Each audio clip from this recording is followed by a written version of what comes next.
Hello everyone, welcome to target time. आज जो हम क्वेश्चन सॉल्व करने वाले हैं ये रेशियो प्रोपोर्शन से बिलोंग करता है और ये वाला एक कैट का क्वेश्चन है।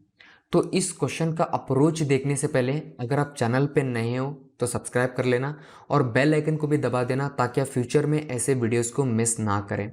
ठीक है, तो इस क्वेश्चन को आज हम दो मेथड से सीखने वाले हैं ताकि आपको एक क्लैरिटी मिल जाए कि ऐसे क्वेश्चंस को एग्जामिनेशन में कैसे आपको अटेम्प्ट करना है। ठीक है, तो सबसे पहले देखो हम मेथड 1 से इसे सॉल्व करेंगे और दोनों मेथड यहाँ पे एब्सोल्यूट बेसिक्स होने वाले हैं। हम कहीं पे भी यहाँ पे फॉर्मूला का यूज नहीं करने वाले हैं। ठीक, तो क्वेश्चन क्या कह रहा है ध्यान से समझना। A student gets an aggregate of 60 marks in 5 subjects in the ratio of 10:9:8:7:6। तो यहाँ पे क्या है, स्टूडेंट्स के जो पांचों सब्जेक्ट में मार्क्स है उनका रेशियो हमें बता दिया गया है और इनका जब आप एडिशन करोगे तब आपको 60% मार्क्स मिलना है, ये यहाँ पे बता दिया गया है। ठीक है, इसका एक मेथड क्या हो सकता है कि इन सारे वैल्यूज को आप एक्चुअल मार्क्स मान लो अभी के लिए, या फिर आप ऐसे भी मान सकते हो कि 10 पार्ट है, 9 पार्ट है, 8 पार्ट है। आप इन टर्म्स ऑफ पार्ट्स मान लेना या फिर यूनिट्स मान लेना। तो यहाँ पे मैं क्या लिख सकता हूँ, ये 60% जो मार्क्स है this is nothing but 40 units के बराबर है। जब इसको आप ऐड करोगे तब आपको 40 मिलना है। तो हमें यहाँ पे क्या चाहिए कि 100% ऑफ द मार्क्स किसके बराबर होगा वो हमें यहाँ पे कैलकुलेट करना है।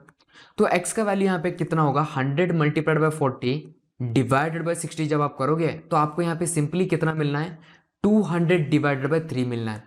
ये क्या है, सारे सब्जेक्ट्स के टोटल मार्क्स ये हैं। ठीक है, तो आगे देखो ये क्या कह रहा है, if the passing marks are 50% of the maximum marks and each subject has the same maximum marks in how many subject did he pass the examination. ठीक है, तो हमें यहाँ पे क्या चाहिए, अगर ये बंदा कोई एग्जामिनेशन में पास हो चुका है तो उसे 50% ऑफ द मार्क्स को स्कोर करना पड़ेगा। तो इसका मतलब क्या है, इंडिविजुअल सब्जेक्ट में मैक्सिमम मार्क्स उसके कितने हैं ये हमें फाइंड आउट करना है।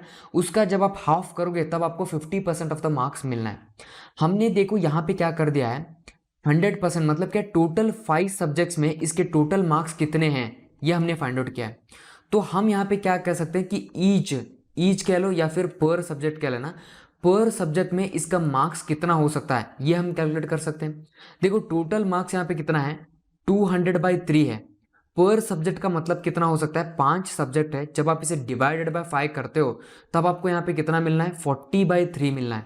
इसका मतलब क्या है, पर सब्जेक्ट का टोटल मार्क्स यहाँ पे 40/3 है। पर हमें कितना चाहिए, 50% ऑफ द मार्क्स कितना होगा पर सब्जेक्ट में वो हमें कैलकुलेट करना है। तो हमें क्या करना होगा, 40 डिवाइडेड बाई 3 है, इसको डिवाइडेड बाई 2 में कर दूंगा तो यहाँ पे कितना आना है, 20/3 आना है। ये 20/3 का वैल्यू कितना है, 6.66 है। इसका मतलब क्या है, एक एक सब्जेक्ट में इसे 6.66 स्कोर करना पड़ेगा। अगर आप यहाँ पे ध्यान से देखोगे हमने सारी चीज़ों को यूनिट्स में माना था और हमें एंड में भी यूनिट्स में ही वैल्यू मिली है। मतलब क्या है, इसे 6.66 मिनिमम आना पड़ेगा सारे सब्जेक्ट में पास होने के लिए। अगर आप ऑब्जर्व करोगे तो यहाँ पे फर्स्ट 4 वैल्यूज 6.66 के ऊपर है और एक ही वैल्यू ऐसा है जहाँ पे 6.66 के नीचे है। इसका मतलब क्या है, इस बंदे ने 4 सब्जेक्ट में पास हो चुका है, ये इसका मतलब है। इन्होंने क्वेश्चन में हमसे पूछा क्या था कि कितने सब्जेक्ट में इस बंदे ने पास किया था, तो इस बंदे ने 4 सब्जेक्ट में पास कर लिया था, ये इसका मतलब है। ठीक है, ये वाला आपका एक अप्रोच हो सकता है, पहला वाला अप्रोच जो कि बहुत ही छोटा है और जल्दी आ जाएगा। अगर आप ना ध्यान से इसको पार्ट्स के अप्रोच के थ्रू सॉल्व करोगे तब आपको हो जाएगा। इसी को अगर आप ना यहाँ पे पार्ट्स के थ्रू ना करते हुए अगर आप इसमें एक्चुअल वैल्यूज के थ्रू करना चाहते हो तब आप कैसे कर सकते थे, ध्यान से समझना। ये यहाँ पे क्या है, 5 सब्जेक्ट है तो हमें इनके मैक्सिमम मार्क्स का कोई वैल्यू पता नहीं है।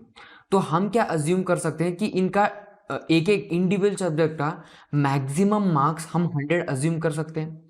तो यहाँ पे टोटल पांचों सब्जेक्ट्स के टोटल कितने हो जाएंगे, पांचों टोटल सब्जेक्ट्स के 500 होने वाले हैं। तो इसे कितना मिला है, इसे यहाँ पे सिंपली 60% ऑफ द मार्क्स मिला है।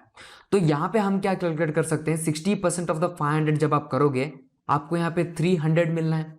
इसका मतलब क्या है, ये 300 किसके बराबर होगा, इन सारे वैल्यूज के बराबर होगा।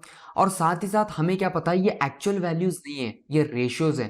तो एक्चुअल वैल्यूज के लिए हम क्या अज्यूम करेंगे, ये 10x है, ये 9x है, ये 8x है, फिर 7x और 6x, ये एक्चुअल वैल्यूज हम अज्यूम करेंगे।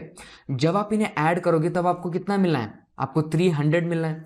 तो इसका टोटल कितना होगा, यहाँ पे 40x इज इक्वल टू 300 मिलना है, और x की वैल्यू कितनी हो जाएगी, x की वैल्यू 30/4 मिलनी है। ठीक है, आपको एक चीज ध्यान में रखनी होगी, क्योंकि हमने यहाँ पे मैक्सिमम मार्क्स 100 माना है पर सब्जेक्ट का, तो पासिंग मार्क्स कितना होने वाला है, पासिंग मार्क्स यहाँ पे 50 होने वाला है। तो हमें यहाँ पे ये चीज चेक करना होगा कि कितने सब्जेक्ट में इन्हें 50 के ऊपर मिला है। अब देखो पहले वाले सब्जेक्ट में इन्हें 10x मिला है, 10x इज इक्वल टू यहाँ पे क्या होगा 10 मल्टीप्लाइड बाय, अभी हमें x का वैल्यू मिला है 30/4। जब आप इसे सॉल्व करोगे आपको यहाँ पे 75 मिलना है। सिमिलरली जब हम 9x में इसे सब्स्टिट्यूट करते हैं तो हमें कितना मिलना है, 67.5 मिलना है। सिमिलरली जब 8x में इसे सब्स्टिट्यूट करोगे तब आपको कितना मिलना है, 60 मिलना है। 7x में जब आप सब्स्टिट्यूट करोगे तो आपको 52.5 मिलना है। जब आप इसे 6x में सब्स्टिट्यूट करोगे तब आपको कितना मिलना है, सिंपली 45 यहाँ पे मिलना है। अगर आप ध्यान से देखोगे हमें 50 मार्क्स चाहिए पास होने के लिए। यहाँ पे फर्स्ट 4 वैल्यू जो आपको मिल रहे हैं ये 50 के ऊपर है, और एक ही वैल्यू ऐसा है जो कि 50 के नीचे है। इसका मतलब क्या है, यहाँ पे भी हम कह सकते हैं कि इस बंदे ने 4 सब्जेक्ट में पास हो चुका है। ठीक है, अगर आप ध्यान से ऑब्जर्व करोगे तो पहला वाला मेथड रिलेटिवली इजी है और बहुत जल्दी से आपको आंसर मिल जाएगा। ये वाला मेथड भी कोई टीडियस मेथड नहीं था, अगर आप बेसिक से सॉल्व करते हो तो यहाँ पे भी आपको बहुत जल्दी आंसर मिल जाता था। ठीक है, तो यहाँ पे आपको क्या ध्यान में रखना है, अगर यहाँ पे सारे वैल्यूज रेशियोज में दिए गए हों तो आप यहाँ पे ना x वैल्यूज ना अज्यूम करके आप उन्हें यूनिट्स के टर्म पे या फिर पार्ट्स के टर्म्स पे सॉल्व करोगे तब भी आपको आंसर मिलना है। अगर आप इस मेथड से कंफर्टेबल नहीं हो तो आप सिंपली यहाँ पे एब्सोल्यूट वैल्यू के लिए x का वैल्यू मान के आप उससे भी सॉल्व करके जल्दी से इसे आंसर लेके आ सकते हो। ठीक है, होप आपको इस क्वेश्चन में कुछ नया सीखने के लिए मिला है। अगर आप कैट 2021 के लिए प्रिपेयर कर रहे हो और आपका कोई भी डाउट या क्वेरी है तो आप मुझे इस नंबर पे व्हाट्सएप कर सकते हो, या फिर अपना क्वेरी मुझे इस मेल आईडी पे भी भेज सकते हो। ठीक है, तो आज के लिए बस इतना ही, मिलते हैं अगले वीडियो में।